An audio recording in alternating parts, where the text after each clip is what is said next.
Superintendent. Move on to other action items. May I have a motion for approval of bid for Jackson partial re-roofing project? Mr. President, Director Zamora. I recommend we approve the lowest responsive bid of $169,400 from Geisler Brothers Company of Dubuque, Iowa for partial roof replacement at Jackson Elementary School. Thank you. Is there a second? Second. Is there any discussion? Call for the vote. Director Zamora. Yes. Director Kluhl. Yes. Director DeFile. Yes. Director Sherwood. Yes. Director Crumwoody. Yes. Director Robertson. Yes. My vote is yes. Motion carries. Thank you.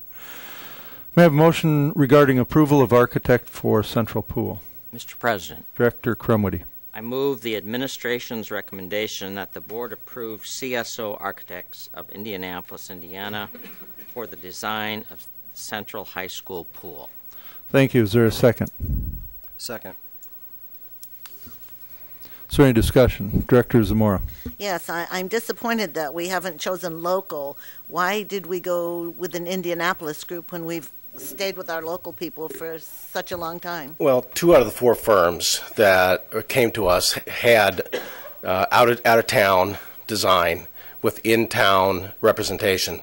CSO would do that same thing. They would be the 3rd out of the 4 firms that we interviewed would design out of town, but still have local representation. They have told me that they would hire local and have someone on site and a local firm. So they would be the same as the other firms that we have. That the 2 out of the other 3 that came to us and interviewed. Okay. Would one of the local firms that we usually have be the local firm they would hire then? Potentially, possibly. It's premature. But it will be a local firm. Yes. Because we've had Correct. the policy all along to go local when we can. They would be a local firm, correct. Okay. Director Sherwood. Yeah, and I guess my concern, and I agree, hire local if possible, but my bigger concern is that the best qualified folks got the nod. Your committee are the ones that came up with this recommendation? Correct. And they felt that this was heads and shoulders above the next guy, or how did that work? They were 6 out of 8 were for this firm. In all, it was consensus once it indicated that they would hire a local firm to assist in this project. And when we say assist, since the work of this firm is the one that you hired, not the local folks, how do they manage that so that the quality of design comes through? That's why you hire a good local person. Essentially, it doesn't cost us any money to do it. It would be the same whether we had SGGM and RDG. RDG was a designer in Des Moines. DLR was a designer also out of Des Moines with another firm. So I mean, they all look the same. It came down to that they were just really impressed with the work that they've done at other sites, with what they showed us. Their consultants were outstanding. One of their auditorium consultant redid the Adler years ago. Their pool designer did the 2004 World Championships in Indianapolis and the 2012 Olympic Trials in Omaha. They had great consultants. They impressed the group from that standard. Also, their process of getting information from parents, students, staff members, community members. They would like board members to sit in the design process and work through that with them. So we get what our students deserve and need. Thank you. Director Zamora. Yeah, did the cost of that of hiring that local firm, was that included in their bid? Correct. Yeah, okay. Yes. The local firm would be doing the work that they would normally have someone of their own staff doing, so it costs no more money to do that. Yeah, okay, thanks. Director DeFile. Thank you. I still believe that the board is being short-sighted to commit nearly 25% of our local option sales tax budget for the next 10 years to one building. I also don't believe we've fully explored collaborative opportunities within the community to provide this resource to Central students. And I would much rather stage the central projects so that the auditorium came first, gave us the opportunity to explore collaborations within the community, and let us prioritize some other projects for some other buildings that haven't been touched in 10 or more years that are still going to wait another 4, 5, 6 years before they have their opportunity. Any additional discussion? Oh, Director Sherwood. I don't want to get too far off the mark here, but we have been told, and I've brought this up at least 4 times, that we can bond these things. Nobody has to wait. We can get it done. We can, in the process, save a significant amount of money for the district over time. And so, although that staging is a concern, it doesn't have to be a concern. We can do it all, and Scott can manage it. Correct. Director DeFoe. Yes. Remind me of the total amount of funding we're talking about for the central pool and auditorium specifically. Its auditorium is $12 million. The pool is $9 million.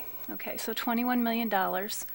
And Mrs. Tangen, the total amount of funds that we can bond for? We can bond for $31 million. And the total needs assessment for the facilities plan is how many million? For 7 years.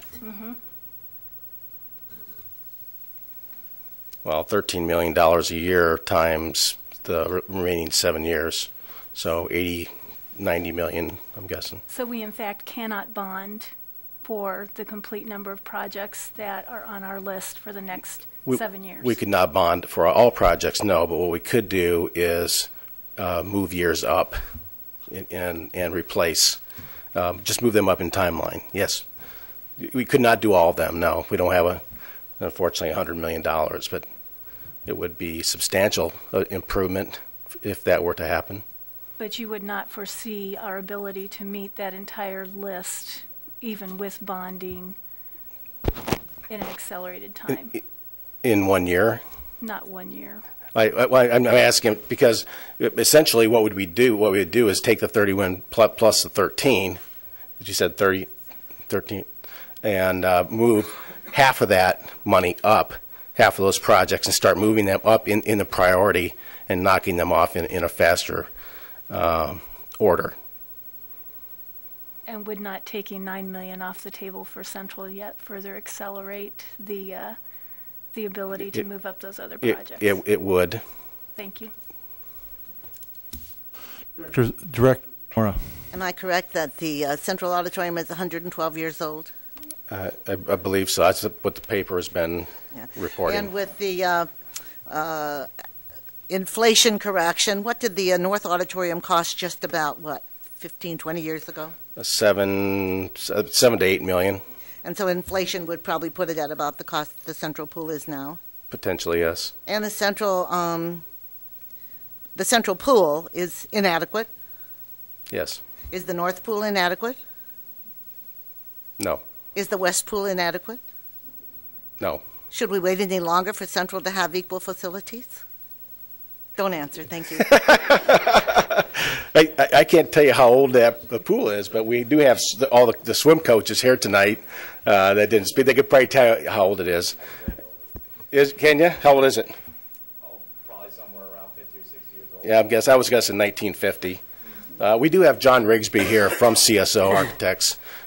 Should you have any questions for him, he does have a few projects that they have done in the past, and he could show you very quickly, the process that they went through to put together their proposal for us, if anyone would like to see that or have any questions for him. Director DeFoe.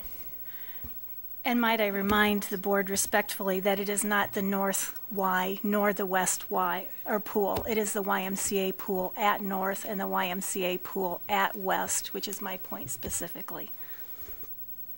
Actually, we own the pools. Director Crumwitty. Thank you, Mr. President.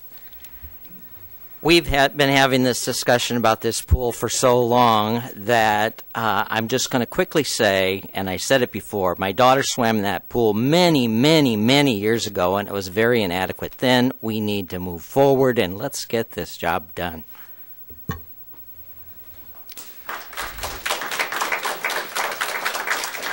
Any additional discussion?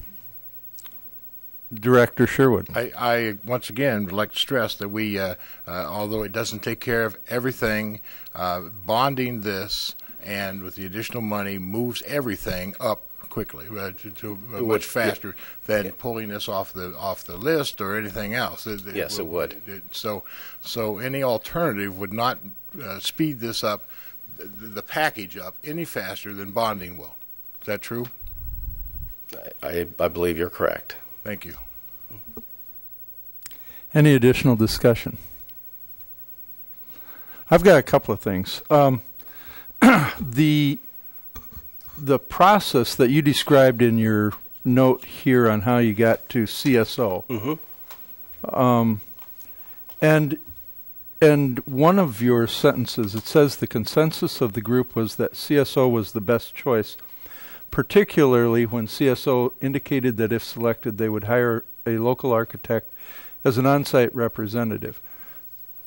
So that phrase, particularly when, struck me, and I wondered if that meant that the on-site representative was better than CSO. It sounds like CSO would not be selected if they didn't have local representation. No, that's not true. Even without that, they were at 6 out of 8. 6 out of 8 votes. So they were. It was the clear majority was in favor of CSO. One of the questions asked during the interview process by one of the members was how could they manage it from there, and CSO bluntly told them that they would do whatever it takes to put someone locally, hire a firm to help them manage it locally, because it costs no more money, and it also ensures that the project has eyes on it all the time. All right, thank you. The other thing that I wanted to ask about, there has been discussion about a separate pool. And as I thought about these proposals that you were going to bring tonight for approval of architect for the pool and approval of architect for the central auditorium, and I thought about all of the times that you had expressed the difficulty of doing both of them on our existing campus. Mm-hmm. And that we're going to suck up resources in or on the campus that are being used for other activities right now, mm-hmm. right? Right. And I know it's a pretty late date to even be thinking this, but as I thought back on one of the presentations, you had presented the idea of having a separate pool that would be a competitive pool, and then redo the central pool and the auditorium separately, and so it'd be a pretty big total project. On 2 different sites is what you're saying. On 2 different sites. Correct, right. And as I thought about that, and I thought about the original representation, I think of the pool at the other site was only for competition. Has there ever been consideration of a pool at a different site that would be used for competition and training, and eliminate the pool at Central? Well, the original pool idea at the other site was competition and training. They just as Central goes to Brady Stadium for football and the Brady Complex for softball, baseball, it would be the same for swimming. The difference is that swimming is part of the physical education curriculum, and that we could incur the cost to bus the students to that area for training or for physical education, or we could redo the pool locally. I mean, that's all things that could be flushed out as part of the programming process that everyone's welcome to be part of. If that helps answer your question. Well, it didn't really, but well, what can I tell you? I'm just curious because I thought in your original representation there was always this this representation that we would spend at least a few $1 million on the pool at Central, no matter what we did outside of Central. I think there's $500,000 for some renovation of that pool. Once if we had another facility for swimming and training, and just keeping that one. Cause what you would do is bring that depth to you don't have to, but most schools have a lower depth for physical education and learning to swim, and a deeper pool for competition. I know the physical education classes have been swimming there a long time with the current depths, and so we could continue that. But if we did, we would still need to upgrade the mechanical equipment, both for ventilation and for the filtration. So we don't need that pool. We could utilize both ed swimming competitively and training and physical education on the Brady Street campus if we transport the students to that for their physical education.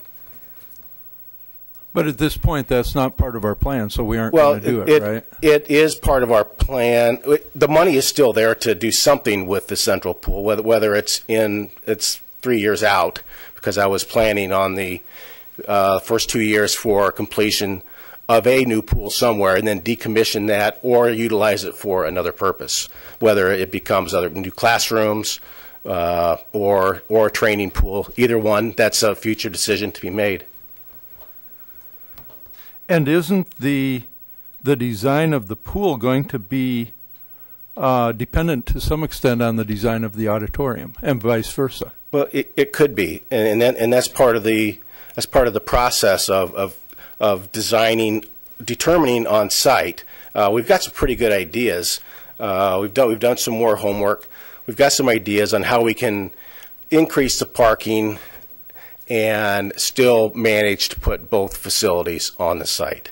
That is a possibility, a very strong possibility based on some of the conceptual drawings that we've seen, and also in talking with the school administration on that site. Okay, thank you. Is there any other discussion on this matter? Director Kluhl. Well, because you brought up the issue of the separate pool, what we at one time called the Olympic pool, remote from Central Campus. I think just in order to bring closure to that, several of us brought that up because we thought it might be a money savings idea. But I think the thought of decommissioning the current pool at Central and using the remote pool at Brady Street Stadium, after looking at the comments from Principal Scott, the importance of having that pool for training and competition co-located there on the campus seemed to be very important, and I can understand that. That transportation issue would be somewhat difficult. So while I like the big conversation issue of thinking about an Olympic pool that could be used competitively by all of our high schools and local colleges, I think at this point in time the auditorium pool complex being built at the same time at Central makes most sense. Is there any other discussion? All right, seeing none, we'll call for the vote. Director Crumwitty? Yes. Director Kluhl? Yes. Director Robertson? Yes. Director DeFau? No. Director Zamora? No. Director Sherwood? Yes. And my vote is yes.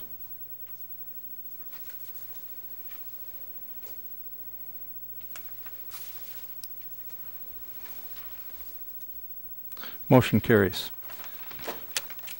May I have a motion for approval of architect for Central Auditorium? Mr. President, Director Kluhl.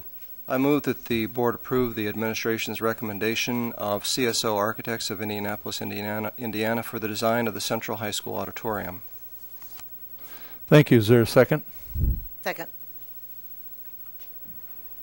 Is there any discussion? Director Kluhl. You mentioned previously that the process for designing the specific aspects of the pool would be conducted with the community. Correct. Do you anticipate the same thing with the auditorium? Absolutely. would be show choir, theater. We did have representatives from the administration, both the director of fine arts sat in, both on the initial weeding out the applicants from the RFQs to the selection, and then at the selection, Mrs. Bosco, who is associate principal at Central, who's here this evening, she was also part of the selection committee following the RFQ proposal. They would open that up to whoever wants to be involved in that. Students, show choir, drama, theater, clubs, community members, staff members, absolutely. It's a very open process, transparent process, and would absolutely take the input of everyone. Of course, at the time, there comes a time when you separate wishes from needs, and that we would be able to at least get what they need, the dimensions of the stage, the distance of the audience from the stage. We would get all that through our consultant and also through our design process with all stakeholders. I guess one of the problems is you can never be all things to all people. What will we give up in terms of programs that we currently have space for there with the auditorium and pool complex? We would not give up any programming at all. Industrial arts? No. Well, that's a possibility. We saw a couple different concepts of that during the interviews. One had it on the side with a drive to the garage, which makes it even more narrow, but according to the architect, more, John, what's the word for that? It wasn't you. More intimate is a term that they used. Narrow it and lengthen it, but they said it would make it more intimate. We also saw another one that took it all and left no parking and backed it up to that. Only time will tell. I personally, I think the selection process probably would put it more toward the south end and leave the current programming where they are. Okay. Any additional discussion? I've got a couple questions on this too. Sure. The two papers that you wrote, one on the auditorium and one on the pool, are very similar in the way they're constructed. I didn't get into this. The process was the same. We interviewed. They all brought their consultants for everything into the meeting. So we considered them as one. We didn't consider one that one is better to pool, one is better to auditorium. We selected because the teams they brought were strong. So we considered it as one project, but it needed to be approved 2 times because of we have 2 different line items on the long-range plan. Well, and that's kind of where I'm going, is that when I read these, my interpretation was that it was 2 separate interviews, 2 separate teams, one team for the pool and one team for the auditorium. No, we asked them to provide it within the RFQ. We asked them to provide their consultants for auditorium and pool. So every team selected their strongest candidates, went out wherever they had to, and selected firms that they've worked with that have provided auditorium selections for them, or maybe auditorium specifications, or aquatic specifications. So we asked them to bring that forward as part of the RFQ process. And then so essentially we have one design team that's able to complement the design of both buildings, especially when you have a site that's very tight, and also the timeline that we have. We needed to have similar design. It would be very difficult with 2 separate ones. They could take the chance that we would have 2 separate architects trying to design at the same time and tie in two different mechanical systems, and that would be very difficult. I'm not aware of anybody that's done that. And I can understand that. I'm just I will say that I misinterpreted then the way that you represented these, because I'm sorry. to me, it looked like even though they were the same people interviewing and the same process, my interpretation was it was two separate processes, and that's why I was kind of surprised that you would come up with the same answer in both cases. Well, it was just a similar. I just changed the wording. You're correct, because it was the same process and the same questions and the same people throughout the process. And so the representation that they would hire a local architect as an on-site representative is the same. Correct. Even though, will that be the same representative, do you think? That's premature, but my answer would be yes, it would be the same representative. Okay, is there any additional discussion? Yes. Director Zamora. Yeah, I want to be sure everybody understands that my no vote was because I don't think we should go to Indianapolis for an architect, not because I don't think we should do the pool and the auditorium. Anybody else? We'll call for the vote. Director Kluel. Yes. Director Zamora. No. Director Crumwitty. Yes.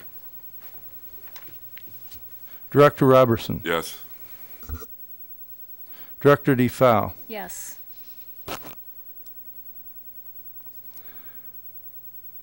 Director Sherwood. Yes. And my vote is no. The motion carries. Thank you very much. Move on to discussion items. Do you want to do it in the order in which you've got budget? Wendy here, you might want to do the... That's what I was thinking. Yeah, that's fine. Do you mind if we change the order? What we're going to do is change the order of the discussion items. We're going to discuss student transfer policy recommendation first, and then we will finish up with budget. Do you want to say anything before we get into discussion with Wendy? I would just like to mention that we're continuing discussion last time that I provided superintendent recommendation for transfer policy for all students, and it was a lot of it was steeped in our diversity plan, and the board had questions, legal questions that I couldn't answer, and wanted to have legal representation here tonight to answer them. And just to generalize, we're talking about my recommendation was to have reasons to transfer for any kindergarten through 12th grade student, a psychological or physical health reason, a safety of a student or staff, to provide options for parents for no child left behind as the legislation provides.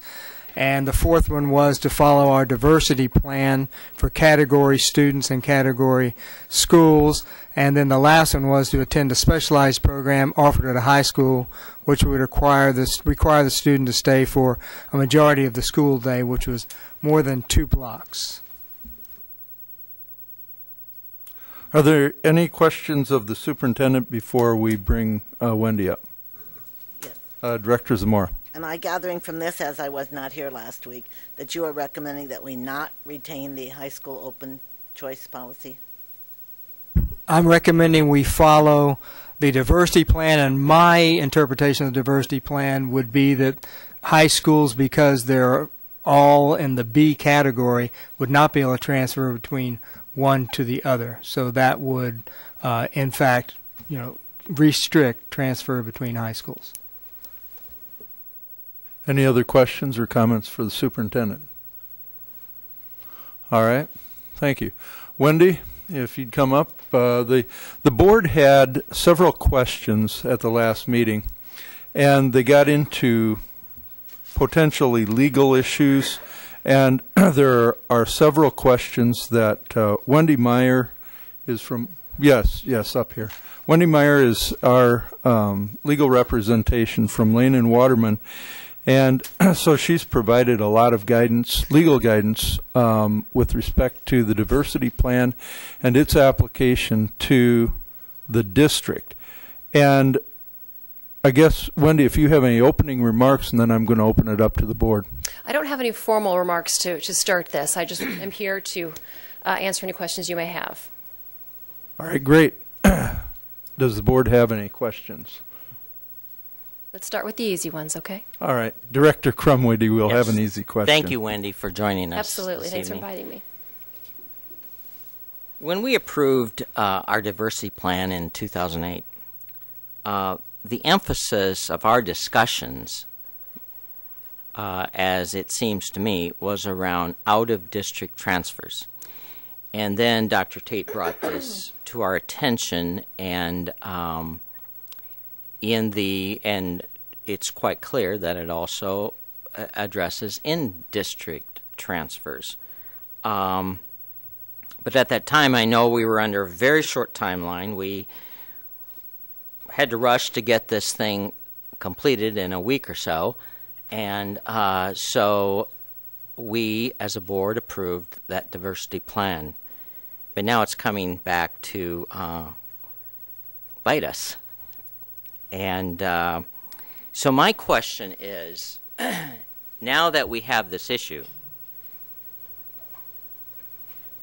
and we have not been in compliance since 2008 with in-district transfers, I don't believe. I can't say with all, but with many. I'm concerned about what we do about the ones we haven't been in compliance with. I'm concerned about are there other alternatives? Do we, at least the State Department, and we've had a compliance audit from the State Department, and even through the compliance audit, they didn't indicate any concern about this, about our diversity plan, and all of a sudden it's now here, and it is, in my eyes, a big deal that we have to deal with this. So now that we have a plan, and I think at least some of us understood that the big thing was between district transfers, can we modify that plan? Can we have more than one plan? I guess I'd like to hear about what some of the alternatives are, and then we'll go from there. Sure. Like other policies of the district, this is a plan that was created and approved by the board. It can be revised or modified.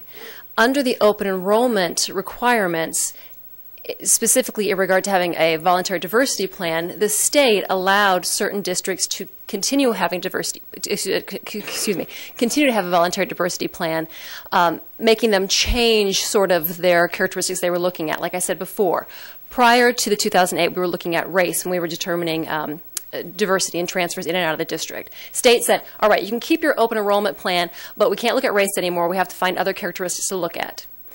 They also said that if you are going to control open enrollment out of the district, you have to have some sort of plan intra-district to show what the district is doing to avoid minority isolation, minority as defined by the district.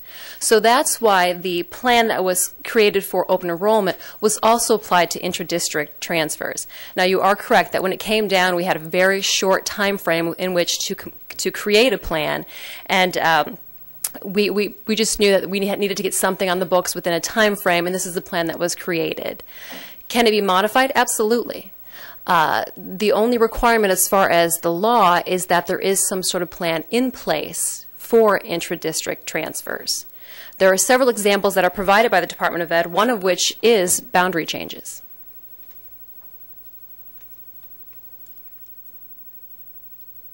So with that, Wendy, what steps as a board would we need to take to modify or develop a new plan?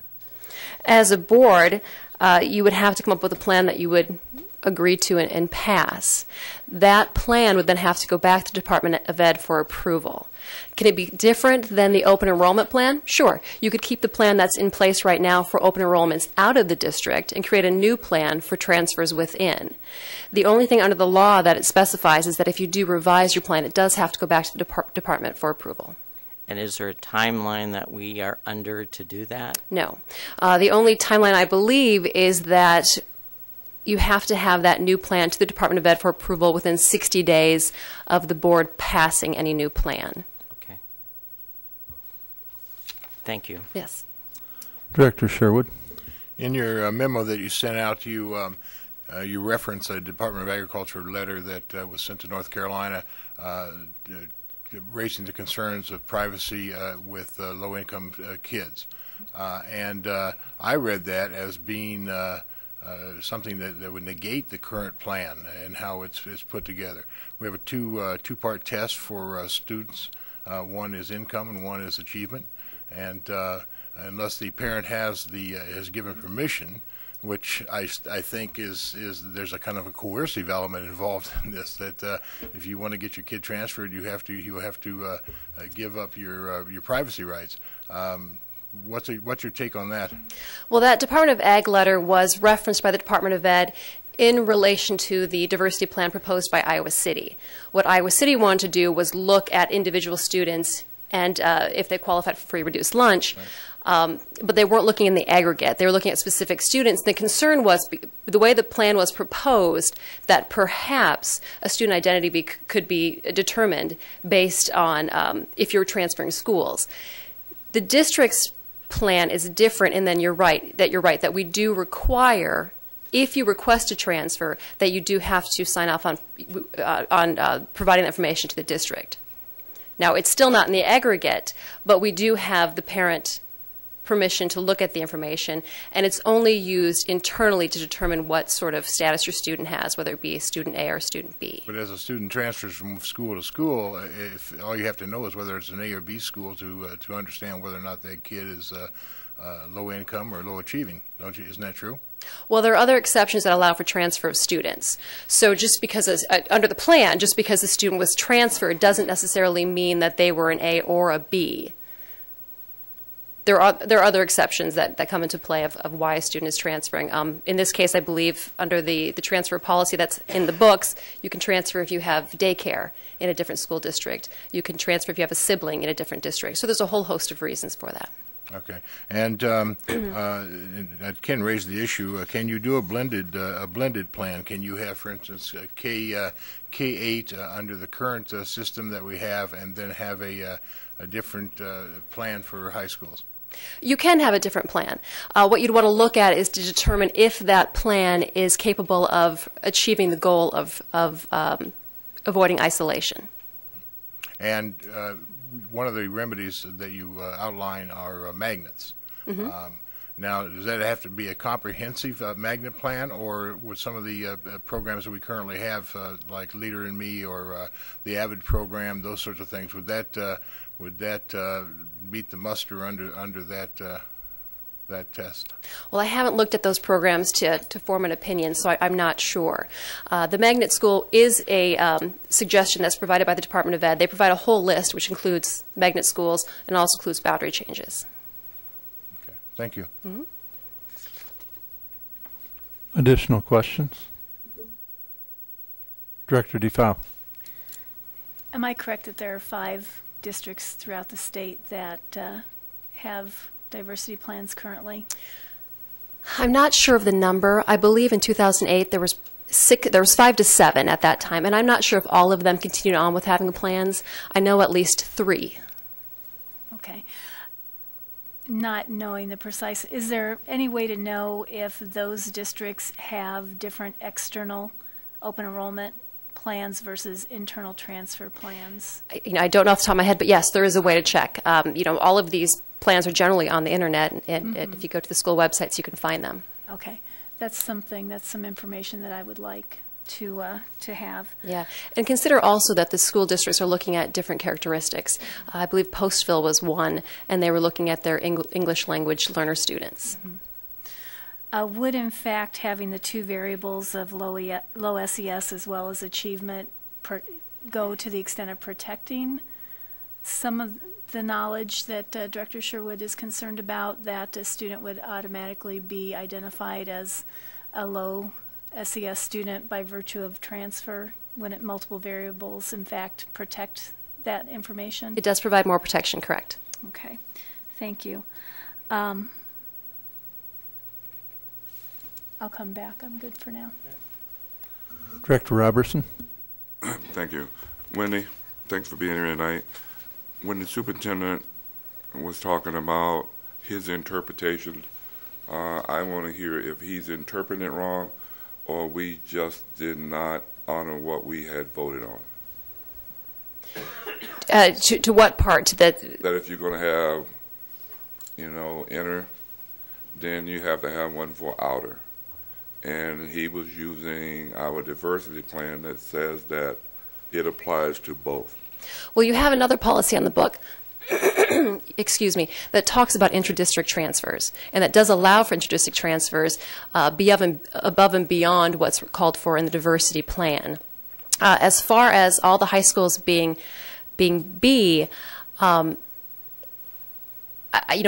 believe that you could still allow for transfer within the high schools as long as you didn't start ending up with a shift in those percentages or those minority ratios, minority based on the definition in the policy itself. Under the current plan that we have on record? Under the current plan, if I recall correctly, we talked about A and B and then you were right. saying now that you think that. If I recall correctly, the way the plan worked is you looked at all of those students that applied for a transfer, and you looked to determine if their leaving would somehow affect that ratio. If none of them did, you could let them all go. If they did affect that ratio, then there was some sort of, how do we look to determine if some get to go and some don't? If I could, that same, I don't want to put Dr. O on the spot, but that same procedure would apply to open enrollment in and out of the district.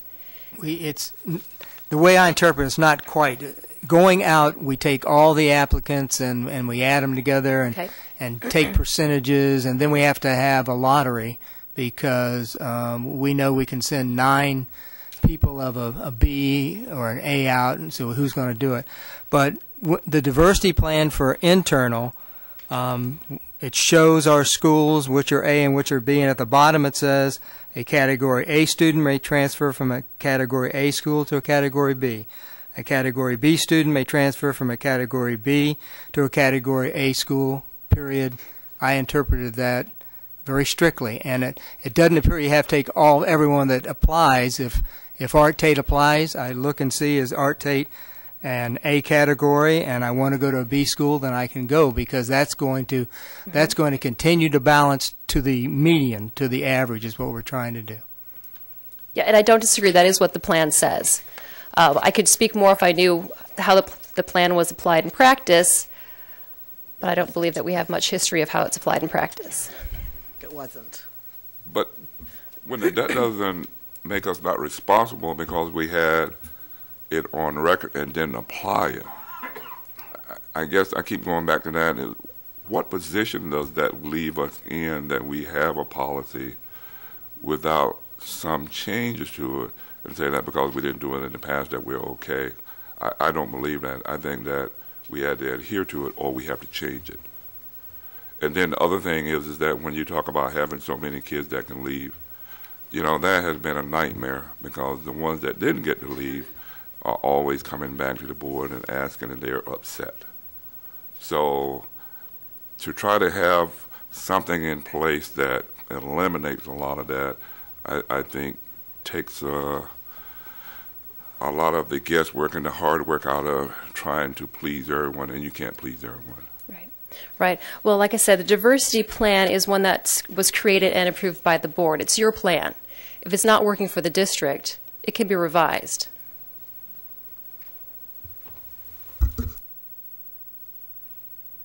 Director Zamora. Yeah, I was wondering if, just for the audience or whoever might be listening somewhere, if you would describe what our board definition of a minority was. I don't think that's an ordinary definition. No. The board has defined minority to include social economic status, as measured by whether or not a student qualifies for free or reduced lunch, and also academic achievement, and that is based on test scores. So it has nothing to do with race. It has nothing to do with race. Yeah. Director DeFau. Just to revisit history for a brief moment.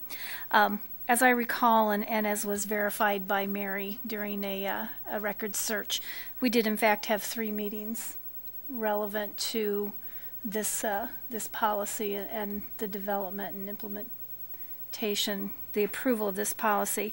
And for the audience's sake, this policy was not developed by the policy committee, but rather through the work and efforts of our equity department, which is responsible for both the desegregation plan that we had to step away from and the diversity plan, which we embraced through vote. My impression at that time was that the equity department tried to find variables that most closely aligned with the population we were trying to preserve through the DSEG plan. So my concern is that if we decide now that we're going to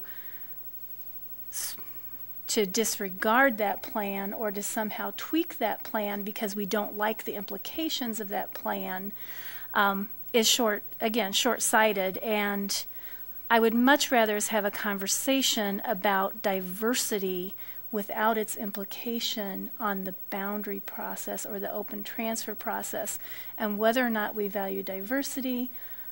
If we do, how do we want to maintain diversity within this district, and then do what's in the best interest of the district?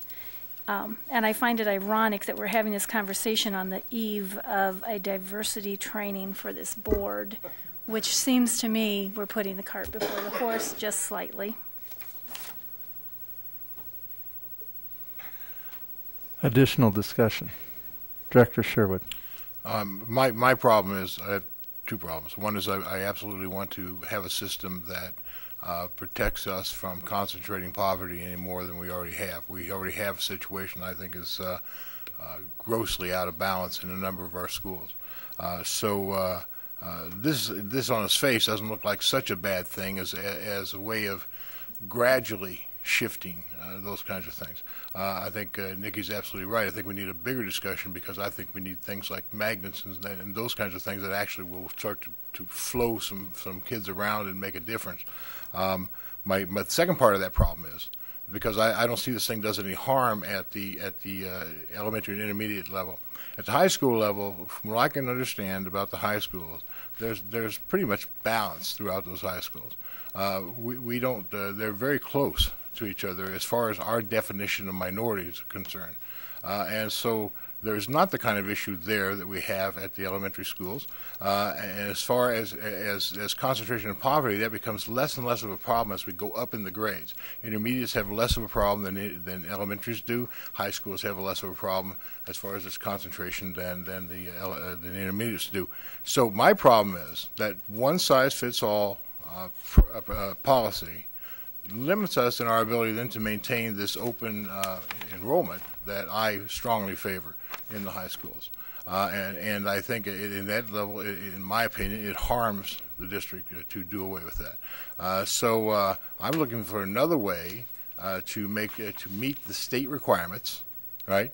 For the technicalities of this, at the same time making sure that we have a strong policy in place that in fact does impact our ability to resist the concentration of poverty in our elementary schools. So, do you have a question for Wendy with that? Well, yeah, and my question, I guess, is that someplace we need some leadership on how we're going to, that's just my goal. I think one thing we have to decide right up front is where we stand as a board on this open transfer thing, because I think that makes a big difference on our position as far as how we proceed on this thing. And so I think we should find out very early on what the sense of this board is as far as open transfers.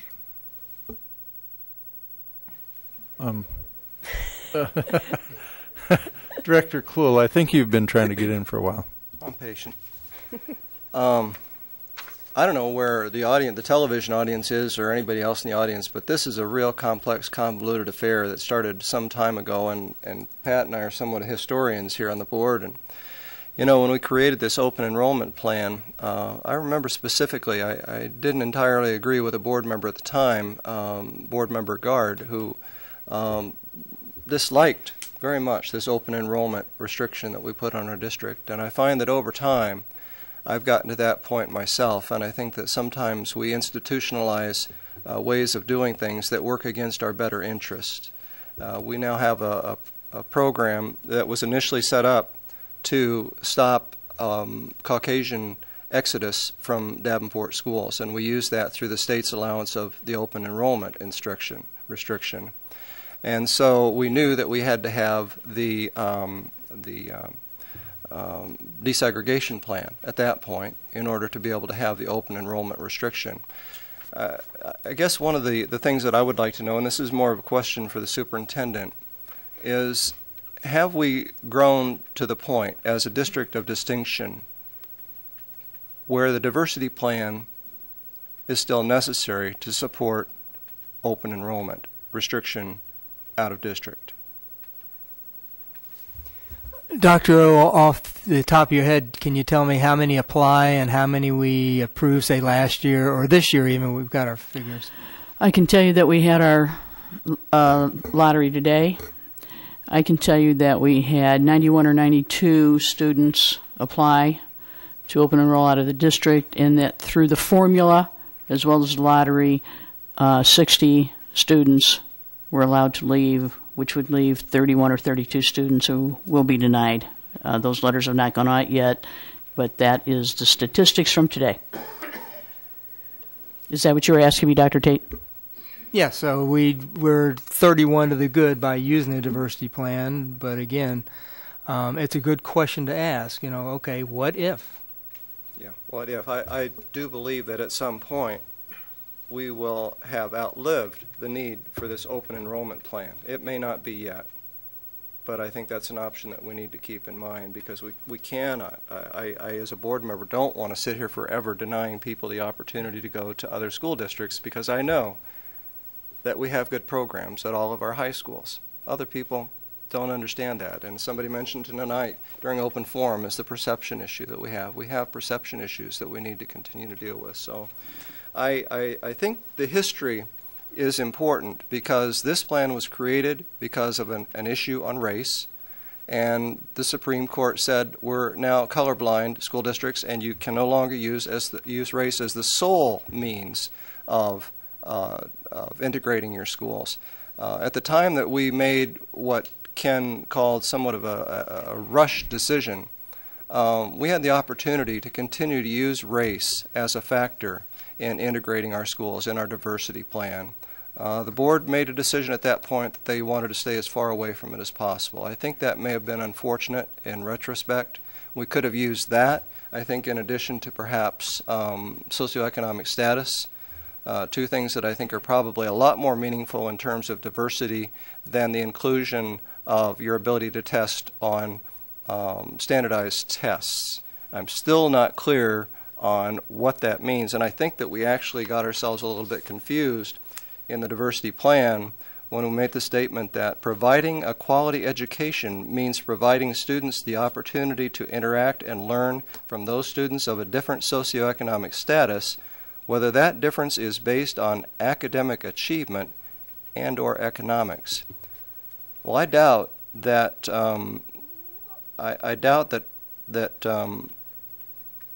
socioeconomic status really comes from academic achievement. I find that very strange, that sentence, and in some ways insulting.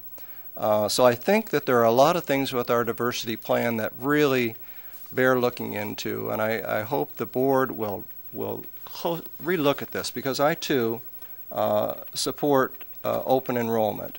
I think it's important to our district, and I think that denying the opportunity to have open enrollment because of a plan that we created to emulate racial diversity in our schools is wrong. I think we need to think carefully about that. Diversity is important.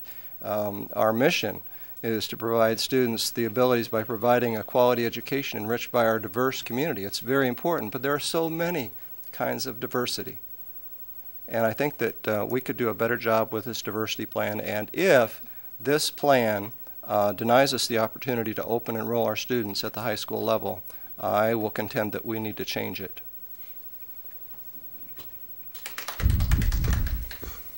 Additional discussion? Director DeFau?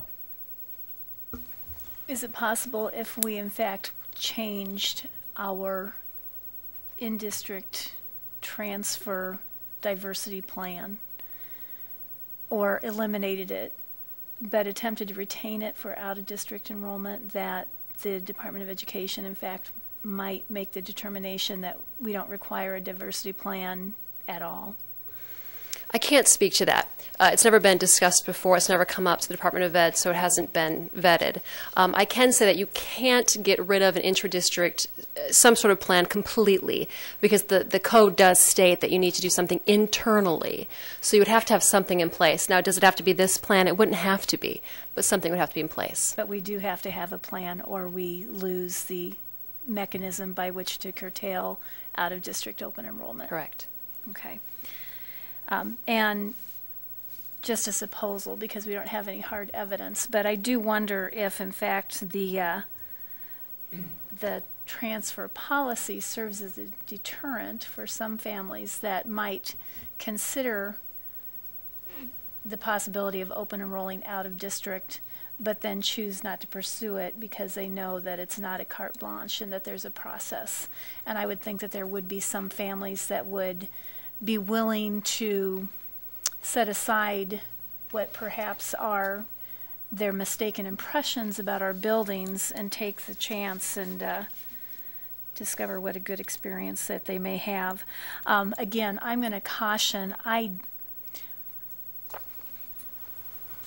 do not want us to have this conversation in the context of how it impacts the transfer policy. I think it's a disservice to our students, our district, and our community. You know, do we embrace diversity or do we not? Not because it fits my needs or satisfies something that I want to support or not support. Yeah, I just have a real problem with that. Director Robertson? Originally, I wasn't going to talk about diversity, but I am forced to. When this plan was originally developed, let's not kid ourselves, it was really about diversity as we know it. And then we changed it because we said that it was against the law to use race. So then we brought in other things when we started talking about economics.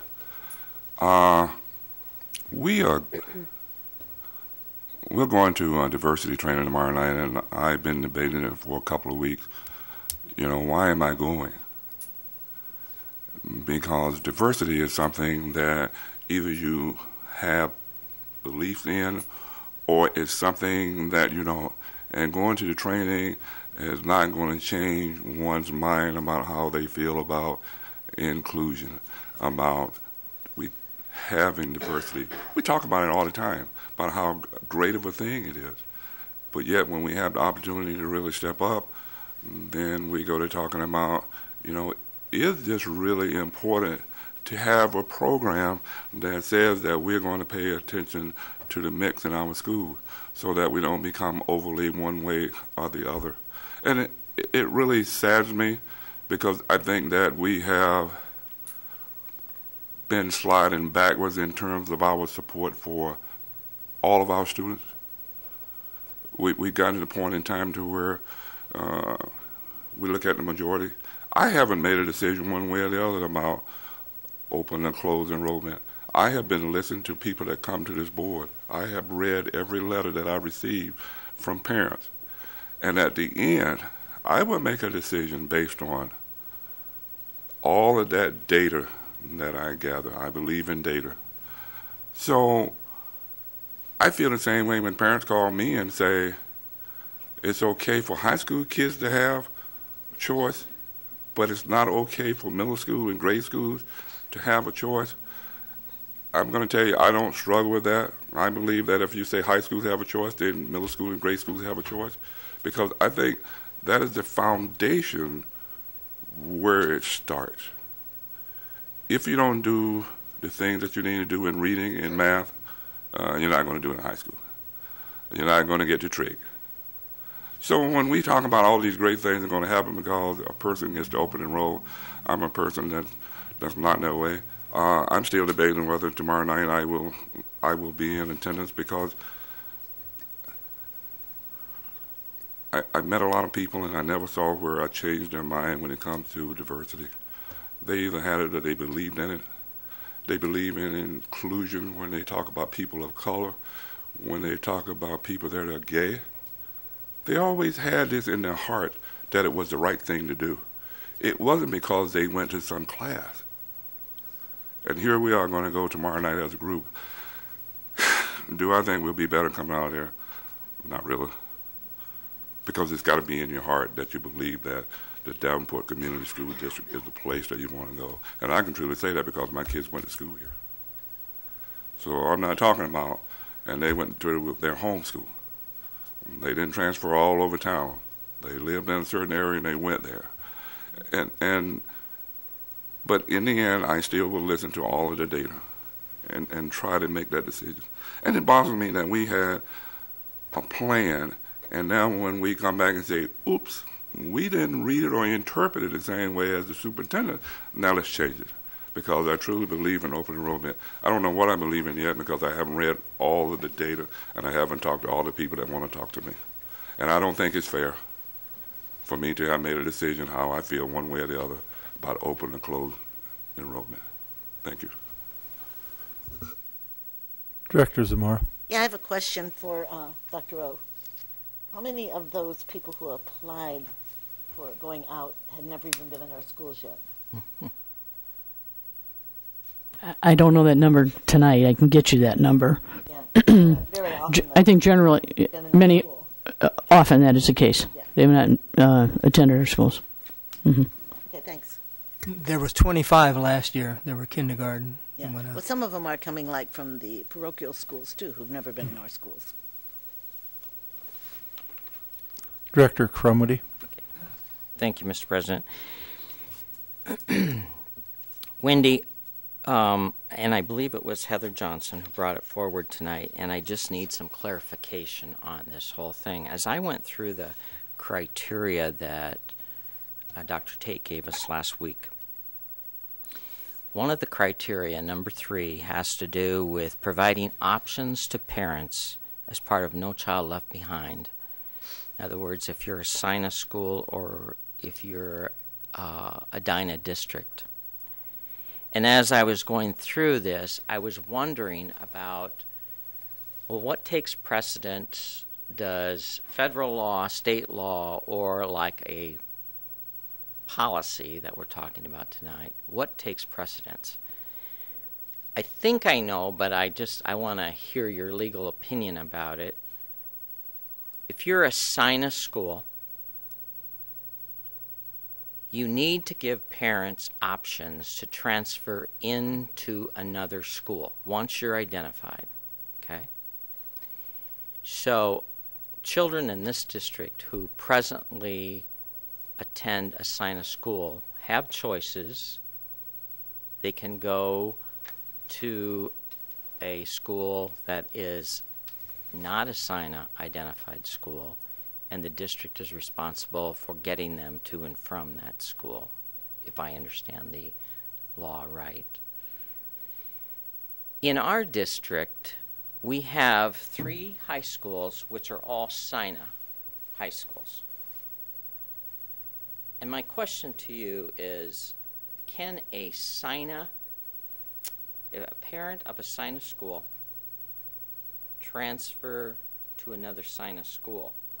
Because there are no other options, and the law says we need to give them choice. So that just kind of jumped out, and I guess I need to have your opinion about that.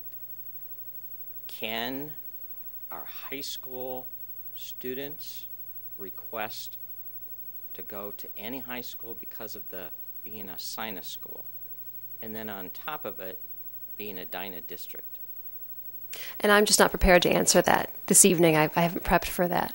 And I do believe it is in relation to whether or not the school is receiving the Title I funding that they were talking about. and are the high schools. So if they're not, they don't have to follow the same procedure as schools that are receiving that funding. And I was thinking that, but I wasn't sure. So it's federal funding, title dollars, that determine the difference. Yes, once you receive that federal funding, then you're tied to the parameters of that program. Does that even apply to DINA? If you're a DINA district, can you transfer any place?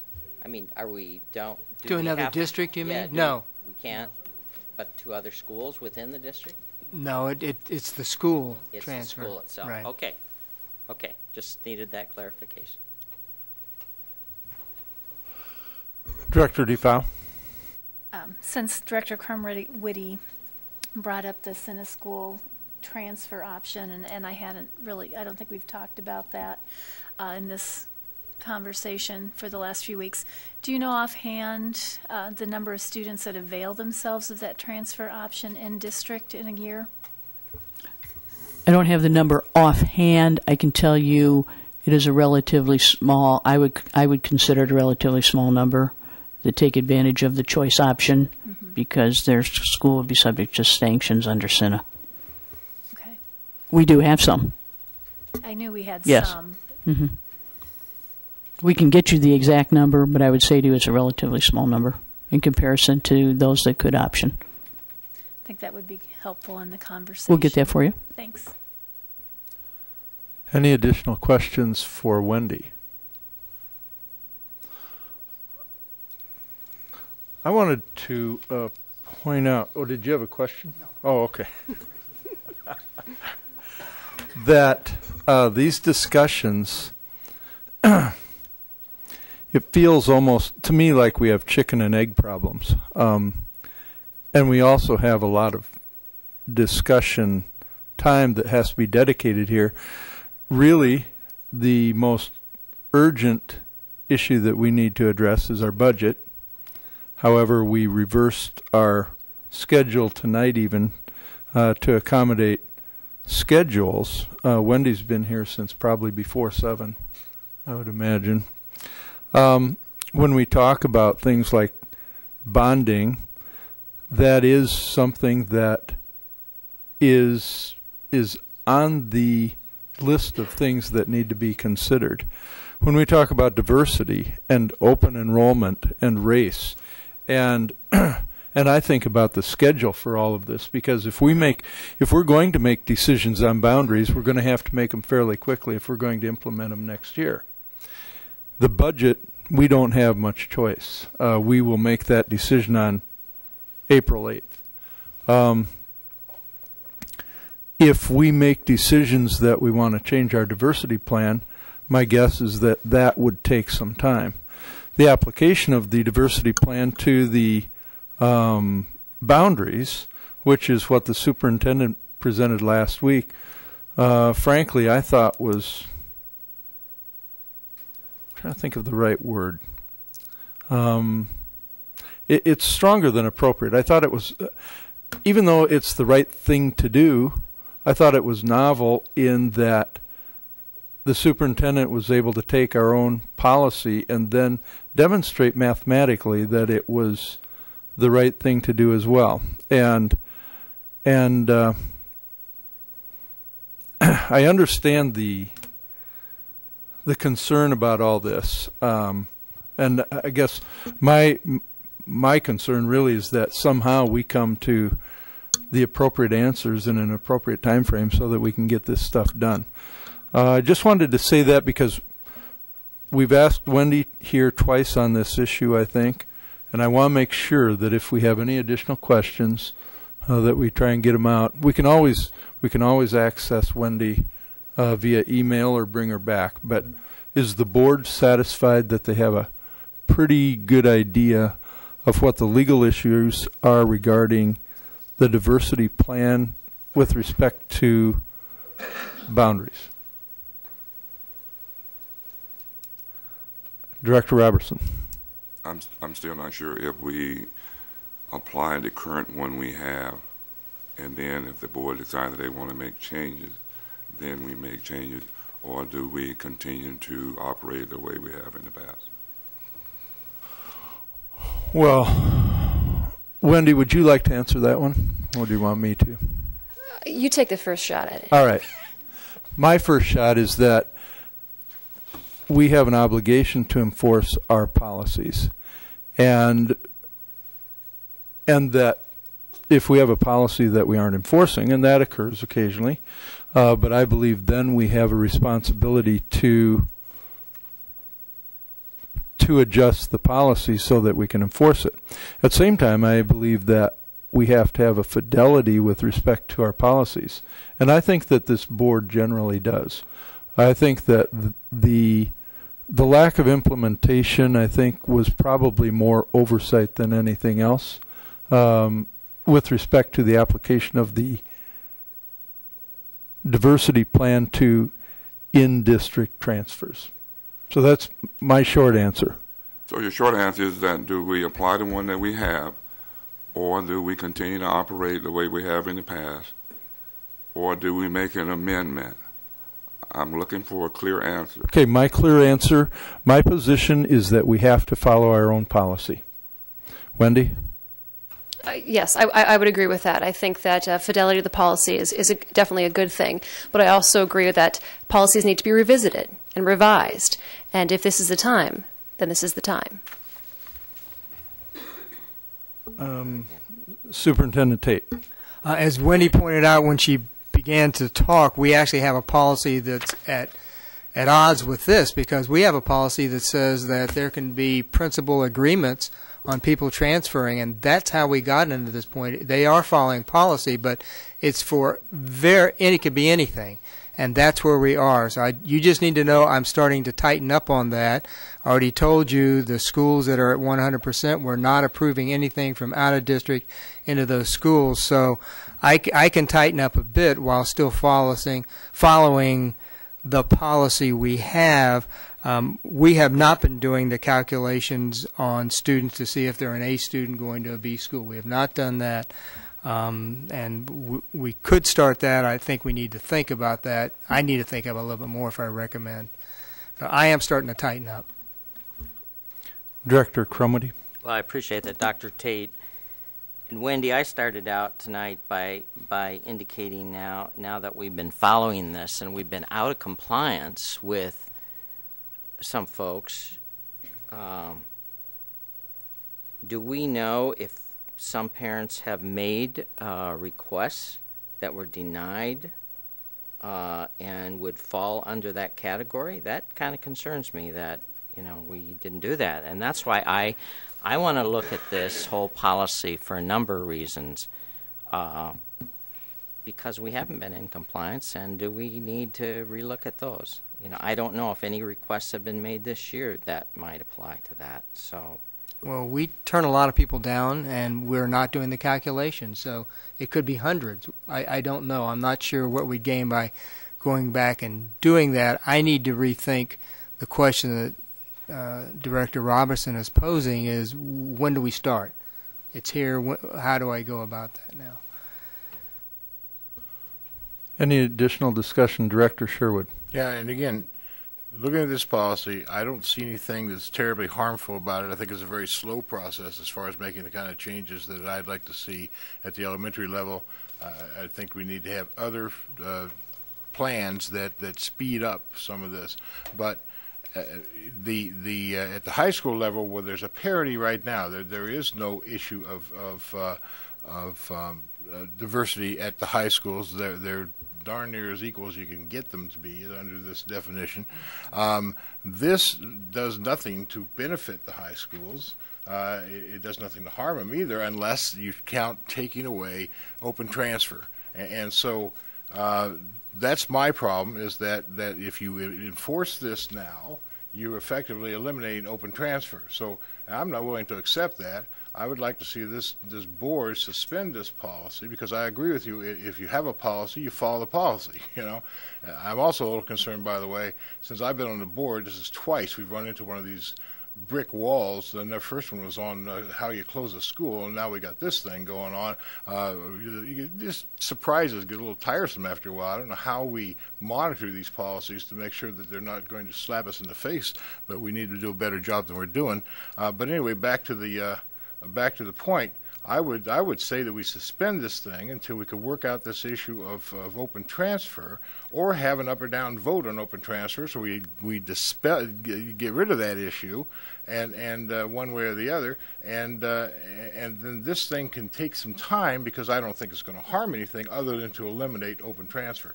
So that's where I'm at. I would move to suspend the thing if we have a way to do that.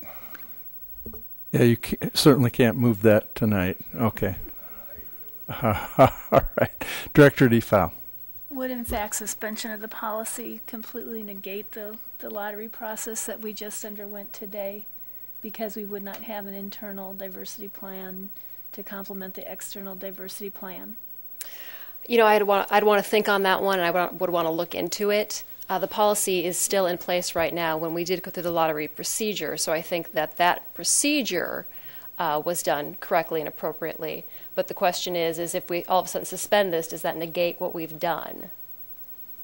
And if I were a parent who participated in the lottery today and found the board within a week suspended the policy, I think that I would have some actions to take. Again, I think we need to look at it in the context of whether or not we value diversity, whether or not we have an effective plan to monitor that diversity, and not in the context of how it impacts in-district transfer. Additional questions, Director Zamora. Just a comment. I think it would be irresponsible to suspend a policy without a great deal of thought and so on. But I still approve of open transfers to the high school. Thank you, Director Sherwood. And that's fine. Do you think it's feasible to suspend how it is applied at the high schools and leave it in force for elementary and intermediates? Is it feasible to? The policy would need to be revised. I understand. Okay. How do you revise this thing without enforcing it? We haven't enforced it apparently for, what is it, 7 years? So I'm not sure the state's going to be too upset if we don't enforce it for another whatever period of time it takes us. But how do you revise this thing without and mitigate it doing the damage at the high school that I think it would do? Well, if you're going to revise it, you have to go through the process of determining what the new policy is going to be. I would suggest that the policy in place remain in place until that new policy is passed and can be put on the books then.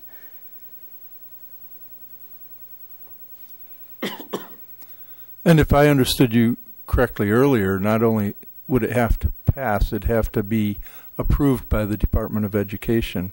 Correct. Before we could actually use it. Is that correct? Okay. Correct. All right.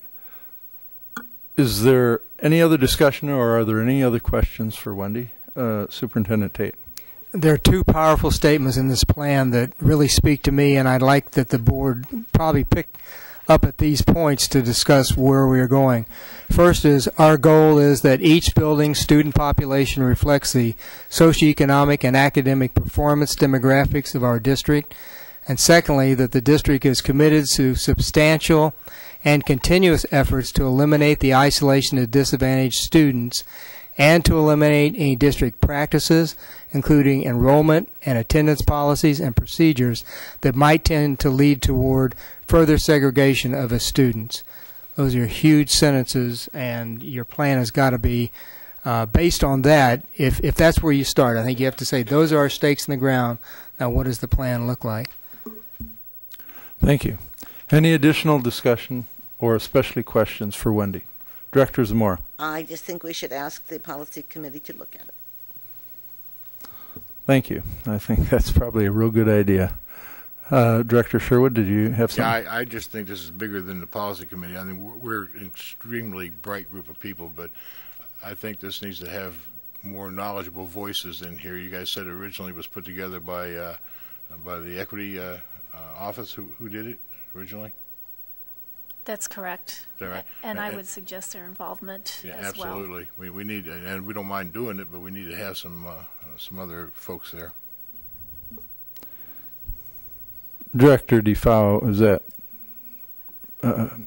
can the policy committee handle all that? Certainly. Okay, thank you. Any other questions for Wendy? Thank you, Wendy, very much Thank for you. your participation and thoughtfulness in helping us wade through this. Thanks. Anytime. Thank you. All right, is there any other discussion on student transfer policy recommendation before we move to budget? I apologize, I didn't have my mic on. Any other discussion on this, or we'll move to budget? Director Kluhl? Well, I just want to make sure that the superintendent has the information that he needs to proceed at this point with what he has to do, because I know one of the things that you really wanted to know was the board's feeling at this point in time in terms of open enrollment or closed enrollment at the high school level. So that's why I spoke up on the issue. I haven't made my mind up determinedly, but I thought that the superintendent wanted to know where we are at the present time. Am I correct? Yes, I know where you are, but there's a lot of work to be done. So I'm going to continue working on the physical properties of boundaries, and what I'm going to continue to do is look at building facility utilization and try to come up with a plan that will equalize those. And unless I have anything else to go on, I'm still going to be using the ratios that we have from the diversity plan. So I still have some work to do to balance those. I'll do that while the policy committee is working on where to go with this. Director Crumwitty? Yes, Dr. Tate, just for clarification, so those parents who have applied to transfer within district and it's not in compliance with the diversity policy, would those folks be denied transfer in the high schools for next school year? I think we've got, after reflecting, I think we have to just go with current practice at this point, unless the board would make a decision that we're going to follow that strictly. As I said, the three schools, Harrison and Washington and Garfield, we are not letting anyone from out of the district in, but that's because of the overcrowding. It's not because of the diversity plan. So I'm still being stricter on the reasons people are transferring, just to try to keep the balance of school utilization. So I am not now applying the diversity plan. If the board wants me to, they need to tell me, within 2 months left or for next year. So within the high school, we would still continue that open enrollment? Yes, we have approved those that had applied as of 2 weeks ago. I indicated to the board that I was going to go ahead and do that because whatever was going to happen, you were going to grandfather, I assume. That's the discussion I heard. So, thank you. Director Robertson. The question I have then is that I heard this question asked a couple of times. So now we have gotten to the point where you have made a decision on how you're going to operate. If that's the case, then are we actually then, without saying the word suspension, suspending our plan? And if that's the case, then how does that affect what we've already done? You're going to continue to operate the way you have operated and not apply without getting an amendment. Then what do you tell the people that were affected by that? Because we really don't have a plan, and people that want to transfer out to go to another school, how do you tell them that they can't go because we're not applying our policy and rules that we have? I don't think that I have the power, superintendent, to overturn practice that's been going on for 5 or 6 or 7 years. I think that's a board decision, and you have that right to tell me to do that, and if that's a discussion you want to have. But I don't feel I can suddenly pull in practice because I've pulled out a document and say, gee, we're not following it. I just really need the board to give me guidance on that. I guess the board president could say, Tate, do it, and I can turn it around tomorrow. I know how to do that. I believe that if we're going to do anything, it really should come at the direction of our legal counsel so that we are being legally responsible. I don't think that the board president or anybody else here can just say that all of a sudden now we're going to do it this way and we have a policy in front of us.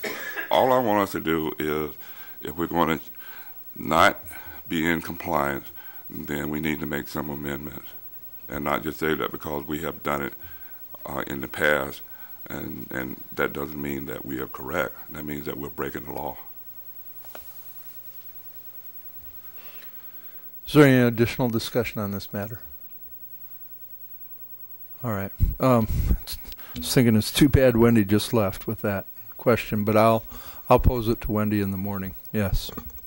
All right. Thank you very much. We'll move on to the budget discussion. Superintendent Tate.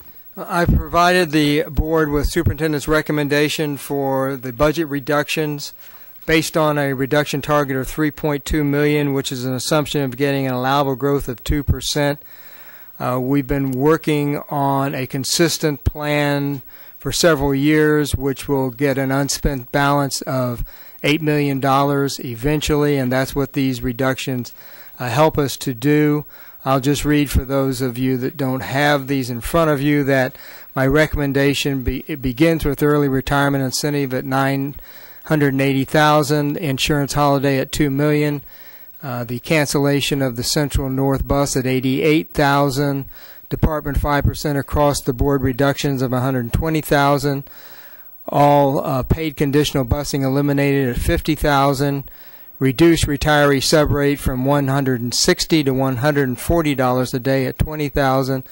A 2% salary reduction for 63 administrators, $124,000.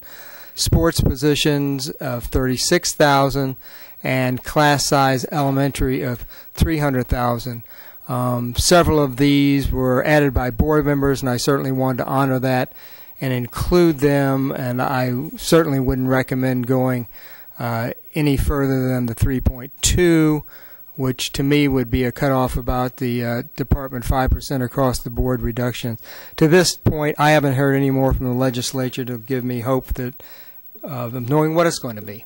Just the assumption is not going to be less than 2%. All right, thank you. Is there any discussion? Director DeFau. Can you differentiate? Last week we had a conversation about 5% across the board total budget cuts, and now you have a departmental 5% reduction. Can you explain that change for the audience? Well, yes, that would leave out the schools, which are the sites. So those are the various departments that we have. Those are not personnel; they're things and materials. Although we have taken for several years across the board reductions, I wouldn't recommend that if I thought it was going to materially hurt any of our actions. It will make us tighten our belt. It will make us do things a little bit differently. If there were departments where it would affect the schools to a degree, then I would perhaps move monies from some other place. But I don't think it hurts for all of us to tighten our belts in the department. So that's the difference in what was presented the time before. Okay.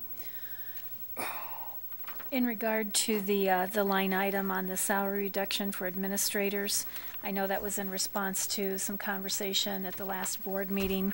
I'm wondering, however, if we could perhaps achieve that same savings through a furlough system similar to what we've done in previous years, at least on one occasion, rather than as a permanent salary reduction.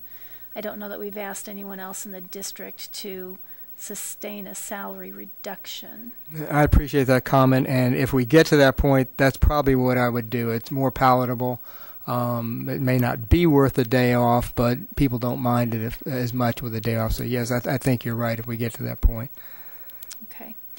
And I guess in relation, it seems as if the savings has been reduced in terms of the retiree subrate and also the elimination of paid conditional busing. I think those figures were reported at a higher number last week. Yes, I asked people to go back and just confirm, and what had happened was both the Central and North and the paid conditional elimination had somehow morphed together, and that was incorrect. So that needed to be parted. And I made the change from the 160, 140 for subs because I would hate to see them go all the way down to what everyone else makes just because they're so valuable in the classroom. And when I go in and see a substitute teaching, I cannot tell the difference normally unless I know the teacher who is in that room. So I felt strongly that if we're going to reduce it, I would rather reduce it slightly and see what happens. And in relation to the other proposed reductions, I don't believe that we have an adequate amount of time to really study the impact of adding an additional student to the third, fourth, fifth elementary classes this year, and that would be something that I would suggest be future consideration. As it relates to the sports positions, I think that that's a value added to our programs and provides an additional safety measure for very nominal cost for our student athletes. So I would in fact retain that line item of $36,000.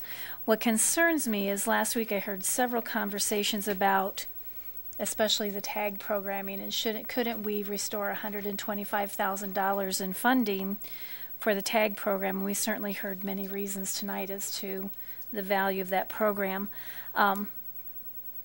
I don't see that captured anywhere here. I think last week we had a total of almost $180,000 in added costs that we were building back into the general fund during the course of our conversation. And I don't know how we do that. Yeah, and I didn't put that in here. It would actually cost $93,000. I mean, the tag program, the word must not have gotten out. We have enough money if we get a 2% allowable growth, which I assume that every high school will have a full-time teacher, every elementary school will have a half-time, which they have now. So that will be an increase at the high school level, and then there would be 5 tag teachers left over for 2 K-8s and 4 intermediate. So it's not quite one each. They would have to decide, and again, based on enrollment. So I think the carryover, they usually only get a half, just was still there. So there would be 16 teachers for $93,000 more. There'd be 17 teachers, which would again just give a little bit more for the intermediate schools. Mm-hmm. And just one last. Sure, go ahead. As it relates then to the insurance holiday, and knowing that we're very lean here and not giving ourselves a lot of wiggle room in terms of unexpected costs that we may incur to the general fund in the course of the next couple months,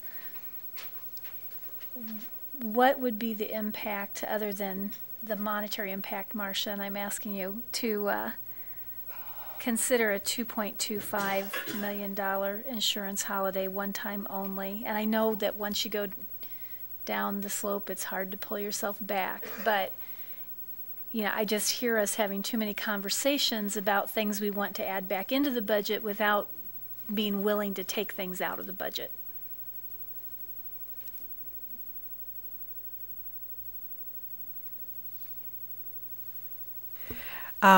I guess the first recommendation would be that if you were going to do more than the $2 million, that you would do 2 months of an insurance holiday rather than something in between. It would be really difficult for us to handle internally to try and do something other than an entire month. Mm-hmm. And as far as your second comment, I would just caution you that if you were using the self-insurance fund savings to, for instance, fund the TAG program, you're talking about an ongoing cost with a one-time funding source, which works for 1 year, but then you're going to have those ongoing costs with that funding source not available in ongoing years. Okay, thanks. And right now, we have in the insurance fund $26 million. We had decided last year, we brought forth that $12 million would be the maximum liability for a 6-month reserve. That's what's recommended. I mean, Marcia and I were talking today. There'd probably be a good thing once we get past this budget. Again, bring in some experts on the general budget and the insurance fund, and let's again have the discussion about the $8 million unspent balance and make sure we all agree and see the necessity for it and so forth. But. Director Robertson.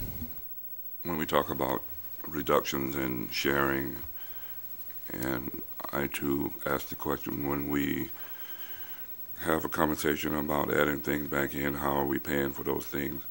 And the other thing is that salary reduction, I would like for us to revisit that. I know that people put in an awful lot of time, and it doesn't stop at the end of the day in terms of what they have to do. So I would like for us to revisit that and see if there's some other way of coming up with reductions. And we seem to take a step forward and take a step back. And we talk about our sports and adding in strength and conditioning coaches, I think is the way to go. And I think not only do the athletic department, but other students benefit from that. And then no sooner than we got it in, here we are talking about extracting it. So I would think that please take a look someplace else, you know, if we're going to try to make some cuts, because I think that is important to our athletic program and to people that are in band and everything else if they want to, you know, increase their stamina and strength. So please look at that and not take that away. Director Zamora. Yes, I agree with the superintendent to go with a approximate 3.2. The items added above that line seem reasonable, and that looks like a place to go for now. Director Crumwitty. Yes, and that's what I was just going to say. If Dr. Tate feels comfortable with the 3.2, well then I think, and we all know this, we're going to be right back here next year having the same conversation about some of these other items. I would certainly feel comfortable with that ending up with a $3,238,000 figure.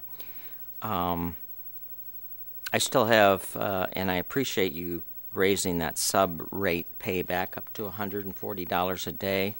I know that we are still having some issues with substitutes in this district, that we are some days, and I see Deb back there, so I don't know if she wants to come forward and talk about that at all, but we have a shortage of substitutes in this district, and we all know, because we've all approved letters training, for example.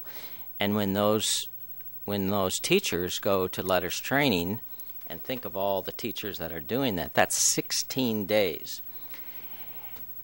And if I were a parent of a child in one of those schools, I would want a substitute in my child's classroom who is familiar with the curriculum, with the school, with the instruction, and there are many subs in this district who are retired who go back not because of the $160. They are dedicated to those individual schools. As a principal, they'll pick up the phone. If district's out of subs, they'll pick up the phone and say, can you come and come to our building today? Even if they didn't want to, they'll do it. So I hope we really think about reducing that, because we still have a shortage. Is that, am I correct, Deb? We do. On days when we have training, the letters you mentioned, we've also had DIBELS training, and we've had lots of curriculum things going on. On those days, we can be 20 to 25 subs short. And, you know, like you said, those letters training is 16 days for each teacher, and they go in 4-day increments. So it's 4 times during the year that big groups, large groups of teachers are pulled out of the classroom. And we're 25 to 30 subs short all those days. So, and that's buildings having to cover. There are some buildings that are short 3 to 4 subs on some of those days. So that becomes kind of a nightmare. I remember those days from being a principal not too long ago. And I will also say, as a principal, I relied really heavily on retired people to come into the building just for the same reason you say. You can give them a call, and they're willing to come in where they might not have gone to another building, but if they know the building and they're familiar with the community, they'll come and help you out. So, and it's less of an impact, I think, on student achievement when we have people that we know are quality teachers. The other thing that I noticed this year, we've offered some training for smart boards, because it seemed like a lot of people were asking for it, and we had 2 training sessions, and probably close to 100 teachers came back, and the majority of those teachers, and they were doing it on their own time without pay, were retired teachers. So they are committed to our district. Thank you. Director Sherwood? A couple of things while you're there, Deb. Do you have any evidence to demonstrate that reducing the subpay from 160 to 135, for instance, which is apparently our surrounding districts, is going to inhibit the acquisition of subs? No, I mean, I wouldn't know that until we tried it. I don't think, Right. but. And I know these guys, these are valuable. If we could spend, if we could give them $500 a day, I give them $500 a day. That's not the issue. The issue is what's a fair rate, and these other districts must prize their retirees as much as we do, and we're far and away the highest district around. So if it's a matter of finances, I don't see that they've got any place to go to, that they're going to do better than we are. It isn't that Bettendorf's going to lure them through their high rates because they don't have high rates. So I guess if I'm balancing off where we cut, I'm looking at kinds of impacts, I'm more willing to cut that than I am that 5% across the board cut for department materials. That's an ongoing cut, it's the kind of thing that Marcia has been looking for, and it's sustainable with some increments down the road. But I wouldn't disregard it. I personally am good with all those things you talked about, except the 5% across the board, and I would add the retiree thing in to help compensate that, and it gets you close to the 2.2. I also, from talking to the legislature, I'm confident about the 2%, and I'm pretty sure we're going to get to 3%. With a little luck, we can maybe backfill some of these things anyway. Any additional discussion? Director Kluhl. I appreciate the administration's work on whittling down what the RAC started and continuing to try to refine and refine and refine to give the board something that we can work with. And I've established my cut line the same place as Director Crumwoody did at 3.238.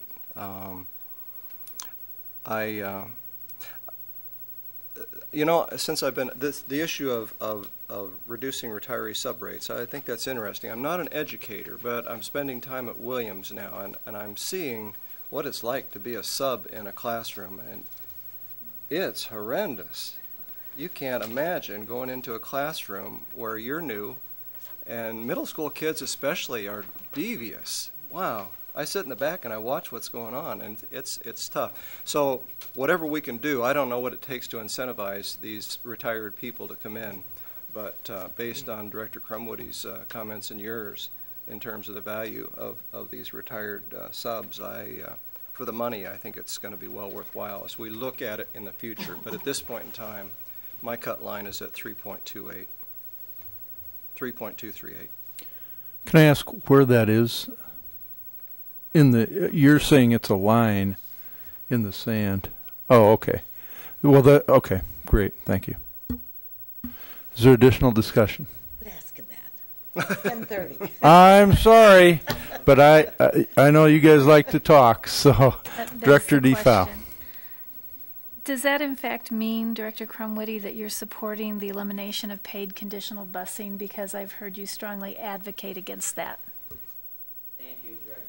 Director DeFaw, because I, again, looked over what Dr. Tate has sent us, and I came to the conclusion, and it was a very difficult decision for me to do that.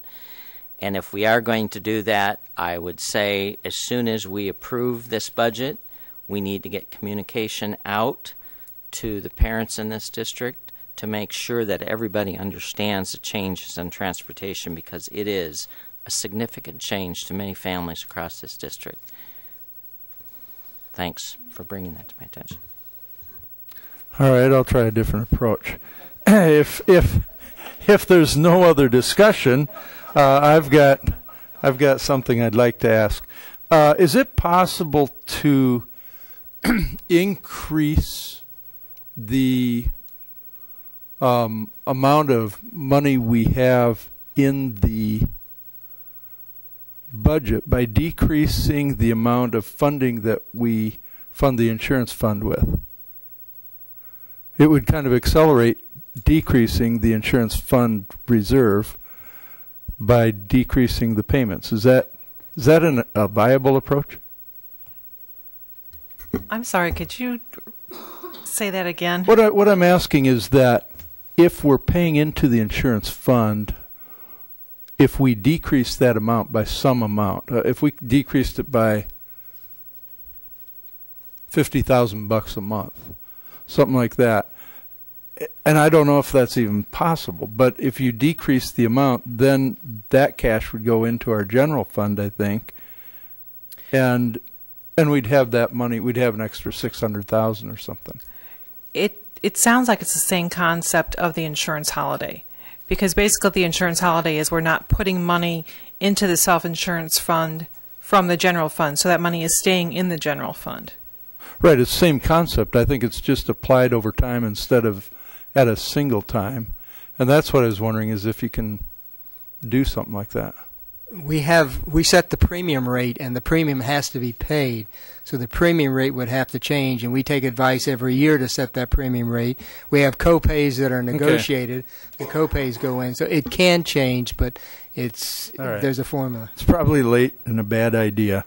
So unless there's something else urgent, we'll move on to administrative reports. Are there any administrative reports?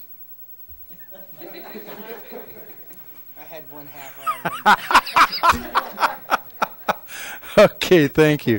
Are there any board reports or requests? Mr. President, very quickly. Director Crumity. I would like to, on behalf of the board, share our condolences tonight to the family of Joe Dinas, who was a longtime secondary director here in our district. The families of Jim Ingram, who was a central office person who was in charge of counselors, and he was also a counselor in this district for many years, and also the family of John Burnantz, who was in the music department at Central and also worked here in the administrative center in the music department. So our sympathy to those families. Thank you. Any additional board reports or requests? Director Sherwood. Two things.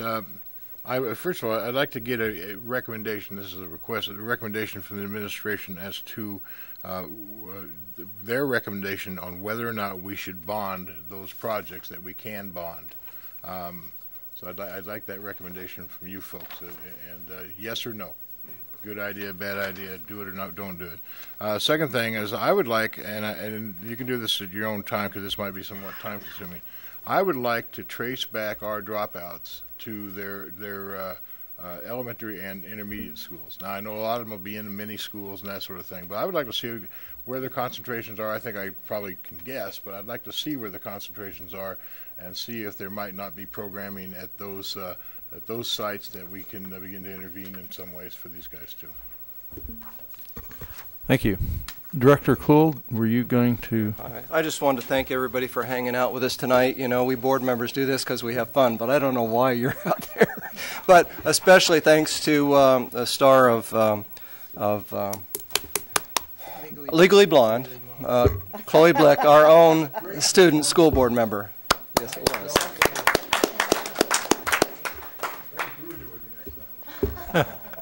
Thank you. Any additional board reports or requests? Director Robertson? I thought Mrs. DeFoe was going to do this, but she didn't do it.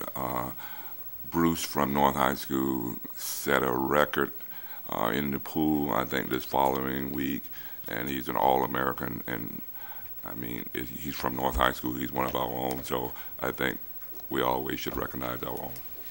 Great. Thank you. All right. Any additional board reports or requests? Okay, I'm going to say one, too. North High School won the bowling state championship, and one of the kids rolled a 300 game. Very good. Thank you.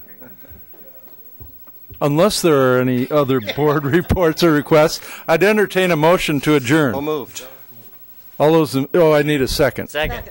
All those in favor say aye. Aye. This meeting is adjourned.